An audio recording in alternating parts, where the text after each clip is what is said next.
This story contains some strong language and descriptions some may find upsetting.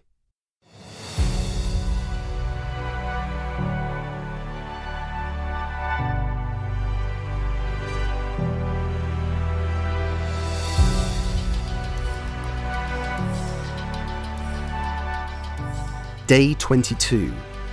Bells.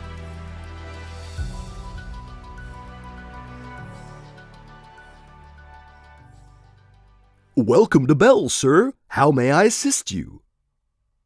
An animated St. Bernard was grinning up out of a screen built into the booth's table. Get me a vodka tonic, double. The man who had just dropped into the seat spoke through a night's phlegm. His heavy, stained cloak looked too thick for the warm bar, but he was glad for it. Coming right up. The dog bounded out of frame, giving way to a slowly rotating and pulsing Bell's Bar logo. The man rubbed his eyes.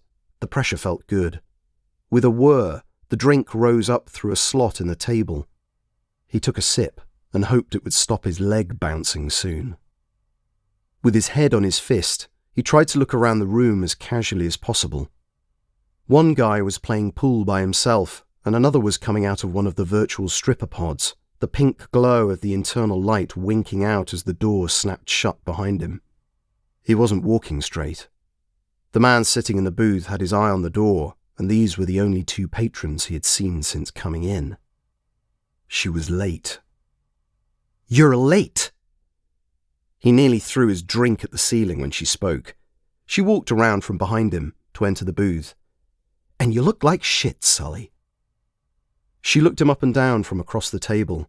She seemed more amused than disgusted. Maybe there was a touch of pity.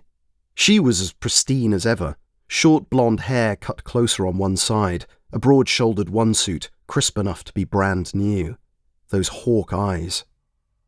She looked like she'd been plucked out of a billionaire's boardroom and dumped in this hole to see how the local cockroaches would react. A cockroach like Sully.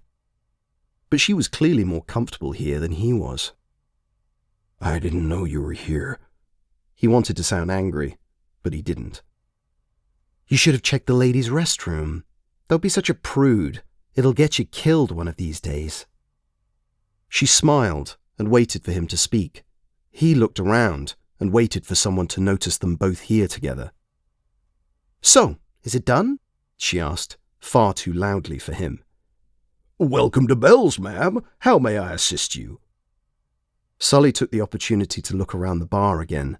No one seemed to care. "Nothing for me. He's drinking enough for us both." "Well?"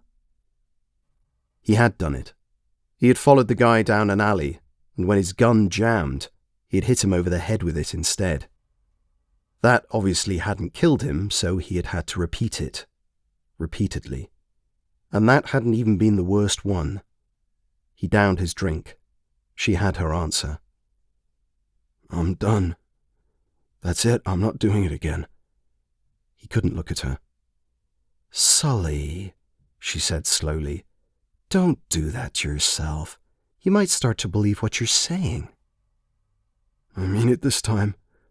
I don't care what you do to me. Lock me up, I deserve it." Her eyebrows were raised. "You don't care what I do to you? Think about that. Really?" He tried. He pictured the walls of Berger Penitentiary, the largest in the city, all smooth angled concrete, like a castle from the movies. He knew guys that had been in there. She and her employers had made him take out guys who had survived the place.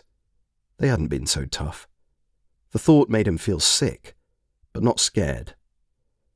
"We wouldn't lock you up, Sully." She put a hand on his. "We'd chain you up." He was looking at her now. "We'd strap you down and make you wistful for the days you had to meet people like me in places like this. You don't understand." Her voice had dropped, like parent to child. "There's Burger Pen and Burger Pen." He wanted to know what she was talking about, and she could tell. She smiled again. "Those rapists and murderers, people like you, they go to the prison you hear about. If you can look after yourself, you'll probably be fine. The other prison is where we send people who aren't like you. People you don't want to become, Sully. People who piss off the government. We understand there's no rehabilitating people like that. The drug dealers and the pimps, they're enterprising. They put something in, at least. But the deplorable traitors? The ones who don't do what they're told? They're meat, Sully. That's all they have to offer.